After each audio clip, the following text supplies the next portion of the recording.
வாரத்தில் ஒரு மடம், அங்கே ஒரு சன்னியாசி இருந்தார். அவர்கிட்ட ஒருத்தர் வந்தார். சுவாமி, ஆசையை உதற நினைக்கிறேன், முடியல, ஒட்டிக்கிட்டே வருது அப்படின்னாராம். இப்படி உட்கார, ஒரு கதை சொல்கிறேன் அப்படின்னு சொல்லி அவர் சொல்ல ஆரம்பித்தாராம். அவர் சொன்ன கதை என்னென்னா, ஒரு ஊரில் ஒரு ஆள் இருந்தான். அவன் பேர் குப்புசாமி. அவன்கிட்ட எப்பவும் ஒரு பழைய தொப்பி இருக்கும், விடவே மாட்டான். அதனால் அவனை எல்லோரும் தொப்பி சாமி அப்படின்னு தான் கூப்பிடுறது வழக்கம். ஒரு புது தொப்பி வாங்கிக்கப்படாதாப்பா அப்படின்னு நண்பர்கள்லாம் சொல்லி பார்த்தாங்க. பணத்துக்கு எங்கே போவேன் அப்படின்னு விட்டானா. பணம் வச்சுருக்கான், செலவு பண்ண மனசு வரல, மகா கஞ்சன். பழைய பாட்டில்கள்லாம் வாங்கி விற்றுக்கிட்டு இருந்தான்.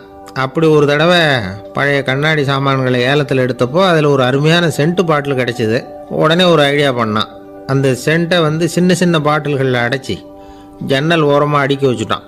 அதை விற்றா நிறைய பணம் கிடைக்குமே, அதனால்.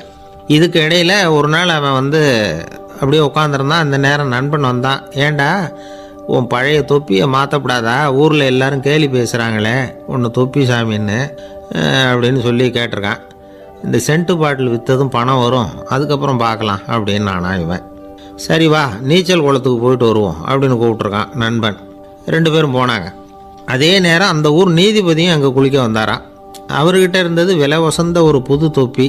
அதை அங்கே இருந்த ஸ்டாண்டில் மாட்டிவிட்டு குளிக்க போனார். இதுக்கிடையில் குப்புசாமி குளிச்சுட்டு வந்தான். அவனுடைய பழைய தொப்பியை காணலை.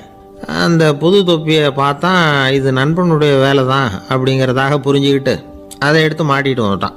நீதிபதி குளிச்சுட்டு வந்து பார்க்குறாரு, தொப்பியை காணும். போலீஸில் புகார் கொடுத்தார். அவங்க தேடினாங்க. ஒரு மூலையில் பழைய தொப்பி கிடச்சிது. அடடா, இது நம்ம குப்புசாமியோட தொப்பி இல்லையா அப்படின்னு நானா ஒருத்தன். உடனே அவன் வீட்டுக்கு தேடிட்டு போயிருக்காங்க. அங்கே போய் பார்த்தா புது தொப்பி அங்கே இருக்குது. உடனே அவனுக்கு 1000 ரூபாய் அபராதம் போட்டாங்களாம். அவன் பணத்தை கட்டிவிட்டு ரொம்ப எரிச்சலோடு வீட்டுக்கு வந்தான்.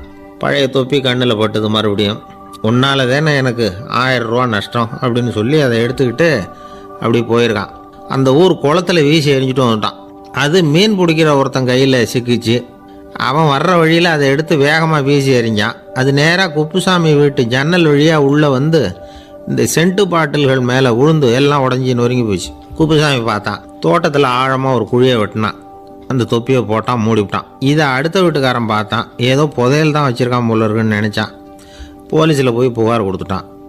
மறுபடியும் போலீஸ் குழியை தோண்டினாங்க. பழைய தொப்பி மறுபடியும் வெளியில் வந்தது. எல்லோரும் சிரிக்கிறாங்க. அன்னைக்கு ராத்திரியே அந்த தொப்பியை எடுத்துக்கிட்டு நேராக புறப்பட்டான். ஒரு கல்லில் அதை சேர்த்து கட்டி குடிநீர் தொட்டி இருக்கும்ல, அதில் போட்டுட்டு வந்துட்டான். இனிமேல் என்ன பண்ணும் பார்ப்போன்னு. ஒரு நாள் திடீர்னு குழாயெல்லாம் அடைப்பட்டு போச்சு. மாநகராட்சி அலுவலர்கள் என்னன்னு பார்த்தா அந்த பழைய தொப்பி குழாயை அடைச்சிக்கிட்டு இருக்குது. இது குப்புசாமியோட